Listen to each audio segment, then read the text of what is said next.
This is the universe speaking to you.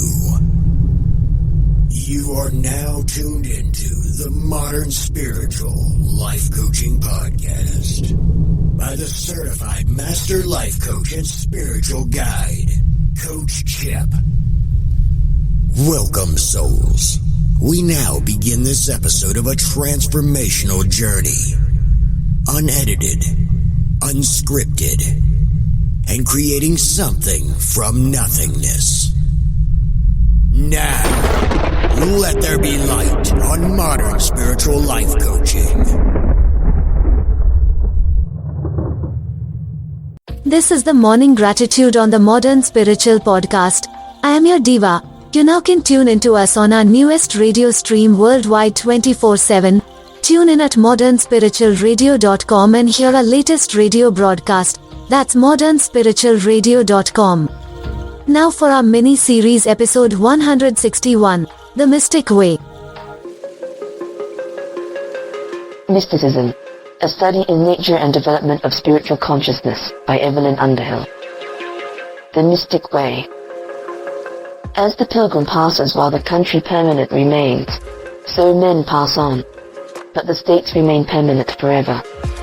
Blake, Jerusalem. Introductory. We are now to turn from general principles and study those principles in action to describe the psychological process, or mystic way, by which that peculiar type of personality which is able to set up direct relations with the Absolute, is usually developed. The difficulty of this description will lie in the fact that all mystics differ one from another, as all the individual objects of our perception, living or not living, do. The creative impulse in the world, so far as we are aware of it, appears upon ultimate analysis to be free and original, not bound and mechanical, to express itself in defiance of the determinists, with a certain artistic spontaneity. Man, when he picks out some point of likeness as a basis on which to arrange its productions in groups, is not discovering its methods, but merely making for his own convenience an arbitrary choice of one or two, not necessarily characteristic, qualities, which happen to appear in a certain number of different persons or things. Hence the most scientific classification is a rough and ready business at the best. When we come to apply such classification to so delicate and elusive a series of psychological states as those which accompany the contemplative life, all the usual difficulties are increased. No one mystic can be discovered in whom all the observed characteristics of the transcendental consciousness are resumed, and who can on that account be treated as typical. Mental states which are distinct and mutually exclusive in one case exist simultaneously in another. In some, stages which have been regarded as essential are entirely omitted. In others, their order appears to be reversed. We seem at first to be confronted by a group of selves which arrive at the same end without obeying any general law. Take, however, a number of such definitely mystical selves and make of them, so to speak, a composite portrait, as anthropologists do when they wish to discover the character of a race. From this portrait, we may expect a type to emerge, in which all the outstanding characteristics contributed by the individual examples are present together, and minor variations are suppressed. Such a portrait will of course be conventional, but it will be useful as a standard which can be constantly compared with and corrected by isolated specimens. The first thing we notice about this composite portrait is that the typical mystic seems to move towards his goal through a series of strongly marked oscillations between states of pleasure and states of pain. The existence and succession of these states, sometimes broken and confused, sometimes crisply defined, can be traced to a greater or less degree in almost every case of which we possess anything like a detailed record. Girando radi spiritus. The soul, as it treads the ascending spiral of its road towards reality, experiences ultimately the sunshine and the shade. These experiences are constants of the transcendental life. The spiritual states of the soul are all eternal, said Blake, with the true mystical genius for psychology. The complete series of these states, and it must not be forgotten that few individuals present them all in perfection, whilst in many instances several are blurred or appear to be completely suppressed, will be, I think, most conveniently arranged under 5 heads. This method of grouping means, of course, the abandonment of the time-honored threefold division of the mystic way, and the apparent neglect of St. Teresa's equally celebrated 7 degrees of contemplation. But I think that we shall gain more than we lose by adopting it. The groups, however, must be looked upon throughout as diagrammatic, and only as answering loosely and generally to experiences which seldom present themselves in so rigid and unmixed a form. These experiences, largely conditioned as they are by surroundings and by temperament, exhibit all the variety and spontaneity which are characteristic of life in its highest manifestations, and, like biological specimens, they lose something of their essential reality in being prepared for scientific investigation. Taken all together, they constitute phases in a single process of growth, involving the movement of consciousness from lower to higher levels of reality, the steady remaking of character in accordance with the independent spiritual world. But as the study of physical life is made easier for us by an artificial division into infancy, adolescence, maturity, and old age, so a discreet indulgence of the human passion for map-making will increase our chances of understanding the nature of the mystic way. Here, then, is the classification under which we shall study the phases of the mystical life. 1. The awakening of the self to consciousness of divine reality. This experience, usually abrupt and well-marked, is accompanied by intense feelings of joy and exaltation. 2. The self, aware for the first time of divine beauty, realizes by contrast its own finiteness and imperfection, the manifold illusions in which it is immersed, the immense distance which separates it from the One. Its attempts to eliminate by discipline and mortification all that stands in the way of its progress towards union with God constitute purgation, a state of pain and effort. 3. When purgation, the self, has become detached from the things of sense and acquired those virtues which are the ornaments of the spiritual marriage, its joyful consciousness of the transcendent order returns in an enhanced form. Like the prisoners in Plato's cave of illusion, it has awakened to knowledge of reality, has struggled up the harsh and difficult path to the mouth of the cave. Now it looks upon the sun. This is illumination, a state which includes in itself many of the stages of contemplation, degrees of horizon, visions, and adventures of the soul described by St. Teresa and other mystical writers. These form, as it were, a way within the way, a moyen de parvenir, a training devised by experts which will strengthen and assist the mounting soul. They stand, so to speak, for education, whilst the way proper represents organic growth. Illumination is the contemplative state par excellence. It forms, with the 2 preceding states, the first mystic life. Many mystics never go beyond it, and on the other hand, many seers and artists, not usually classed amongst them, have shared to some extent the experiences of the illuminated state. Illumination brings a certain apprehension of the Absolute, a sense of the divine presence, but not true union with it. It is a state of happiness. 4. In the development of the great and strenuous seekers after God, this is followed, or sometimes intermittently accompanied, by the most terrible of all the experiences of the mystic way, the final and complete purification of the self, which is called by some contemplatives the mystic pain or mystic death, by others the purification of the spirit or dark night of the soul.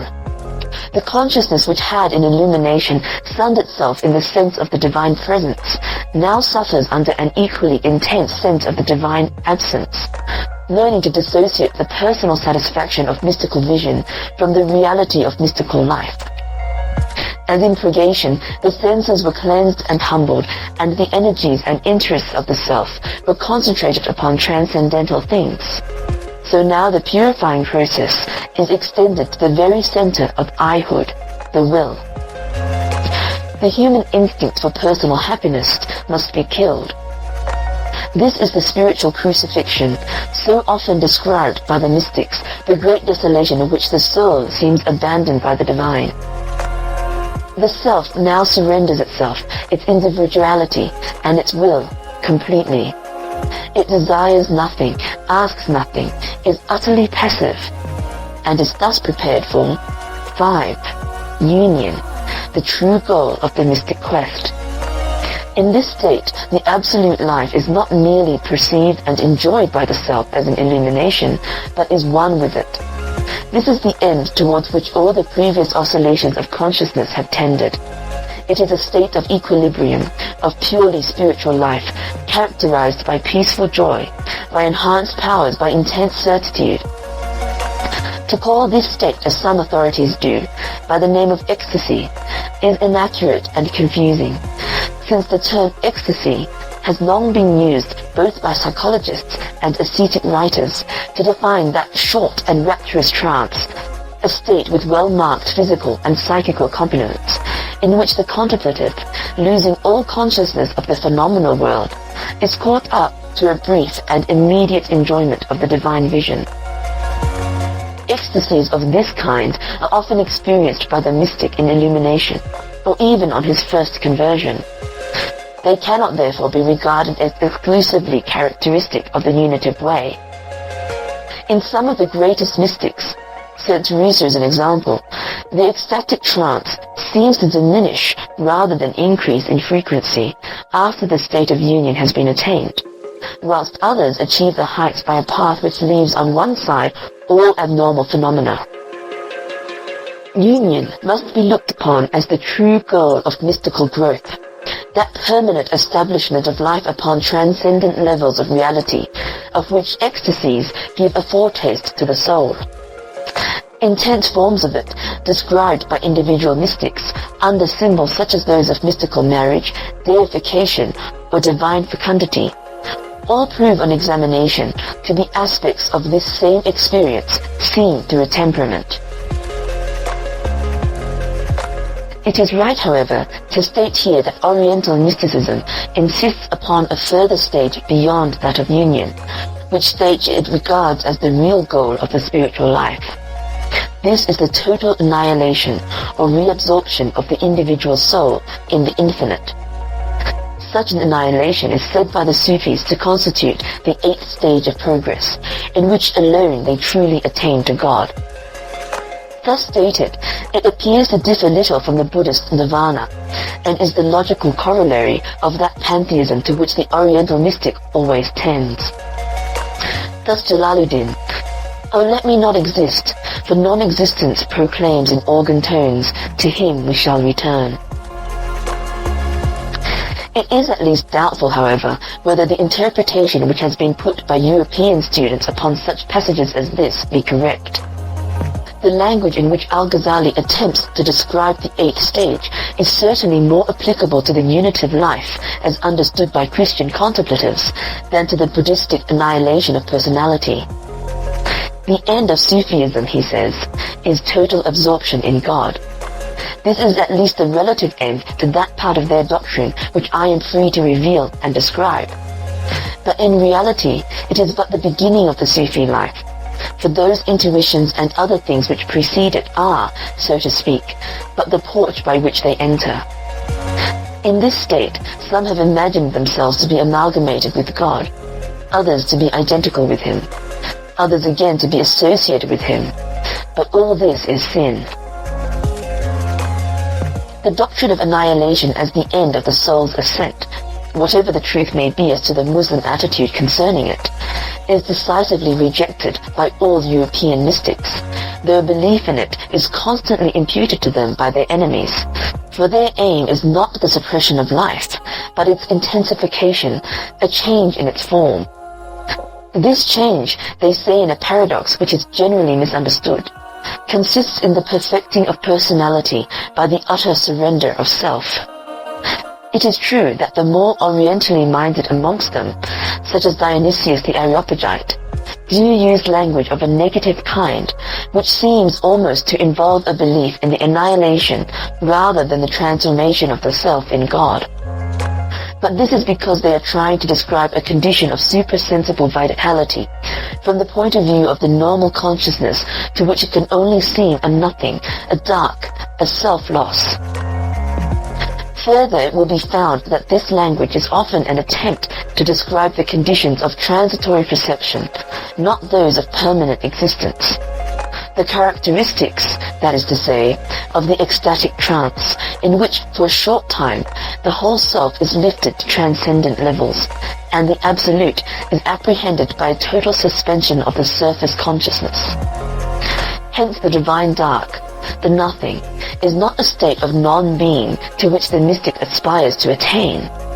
It is rather a paradoxical description of his experience of that undifferentiated Godhead, that supernal light whence he may, in his ecstasies, bring down fire from heaven to light the world. In the mystics of the West, the highest forms of divine union impel the self to some sort of active rather than of passive life, and this is now recognized by the best authorities as the true distinction between Christian and non-Christian mysticism. The Christian mystics, says Delacroix, move from the infinite to the definite. They aspire to infinitize life and to define infinity. They go from the conscious to the subconscious and from the subconscious to the conscious. The obstacle in their path is not consciousness in general, but self-consciousness, the consciousness of the ego. The ego is the limitation, that which opposes itself to the infinite. The states of consciousness free from self, lost in a vaster consciousness, may become modes of the infinite, and states of the divine consciousness. So Starbuck, the individual learns to transfer himself from a center of self-activity into an organ of revelation of universal being, and to live a life of affection for and oneness with the larger life outside. Hence the ideal of the great contemplatives, the end of their long education, is to become modes of the infinite, filled with an abounding sense of the divine life, of ultimate and adorable reality, sustaining and urging them on. They wish to communicate the revelation, the more abundant life which they have received. Not spiritual marriage, but divine fecundity is to be their final state. In a sense, Saint Teresa in the seventh habitation, Suso, with his great renunciation is made, have achieved the quest. Yet there is nothing passive in the condition to which they have come. Not Galahad, but the Grail-bearer is now their type. And in their life, words or works, they are impelled to exhibit that hidden treasure which desires to be found. You may think, my daughters, says Saint Teresa, that the soul in this state of union should be so absorbed that she can occupy herself with nothing. You deceive yourselves. She turns with greater ease and ardor than before to all that which belongs to the service of God. And when these occupations leave her free again, she remains in the enjoyment of that companionship. No temperament is less slothful than the mystical one, and the quiet to which the mystics must school themselves in the early stages of contemplation is often the hardest of their tasks. The abandonment of bodily and intellectual activity is only undertaken in order that they may, in the words of Plotinus, energize enthusiastically upon another plane. Work they must, but this work may take many forms which are sometimes so wholly spiritual that they are not perceptible to practical minds. Much of the misunderstanding and consequent contempt of the contemplative life comes from the narrow and superficial definition of work which is set up by a muscular and wage-earning community. All records of mysticism in the West, then, are also the records of supreme human activity. Not only of wrestlers in the spirit, but also of great organizers such as Saint Teresa and Saint John of the Cross, of missionaries preaching life to the spiritually dead such as Saint Francis of Assisi, Saint Ignatius Loyola, Eckhart, Suso Tola, Fox, of philanthropists such as Saint Catherine of Genoa or Saint Vincent de Paul, Poets and prophets such as Method of Magdeburg, Jacopone da Todi and Blake. Finally, of some immensely virile souls whose participation in the absolute life has seemed to force on them a national destiny.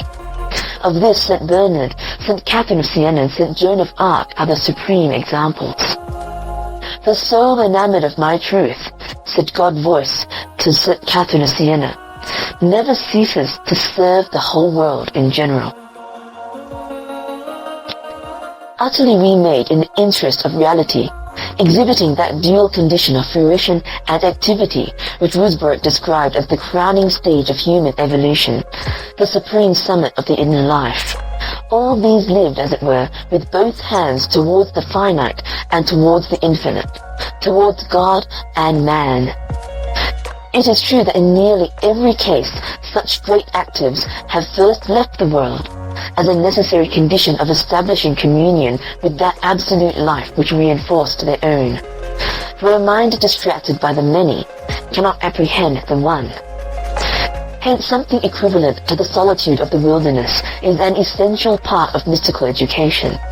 But, having established that communion, reordered their inner lives upon transcendent levels, being united with their source not merely in temporary ecstasies, but in virtue of a permanent condition of the soul, they were impelled to abandon their solitude and resumed in some way their contact with the world in order to become the medium whereby that life flowed out to other men.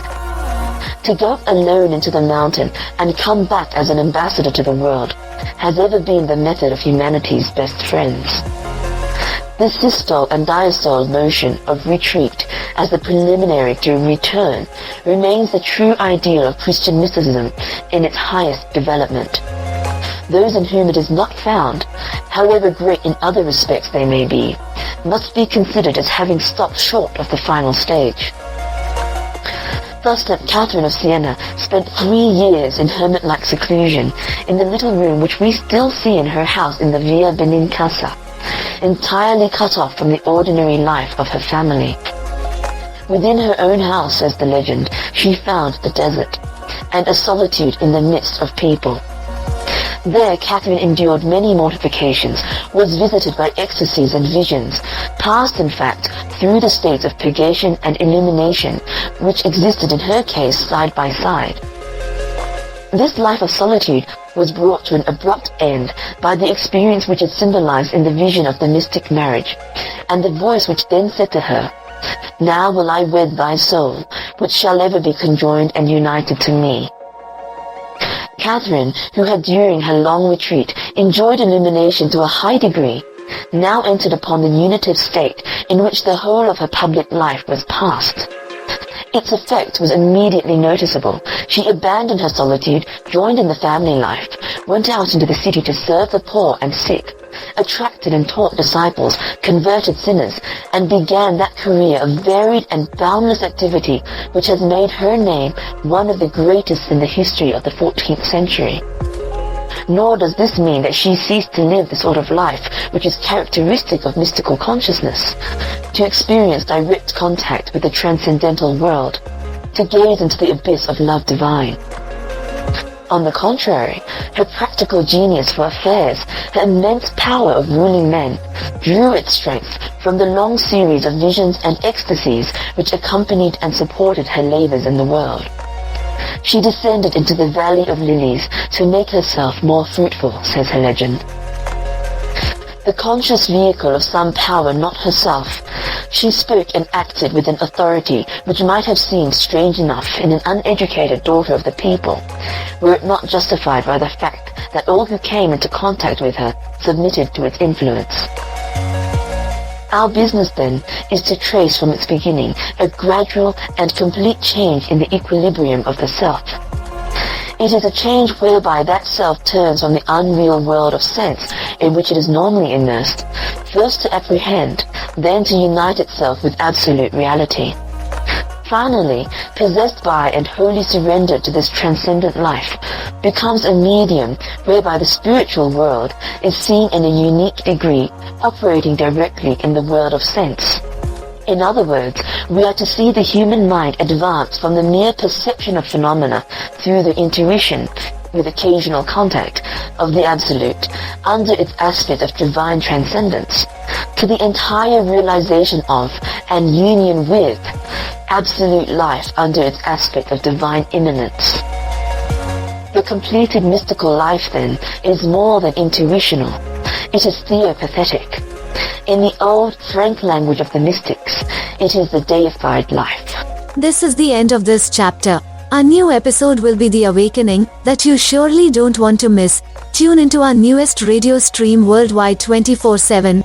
Tune in at modernspiritualradio.com and hear our latest radio broadcast, that is modernspiritualradio.com.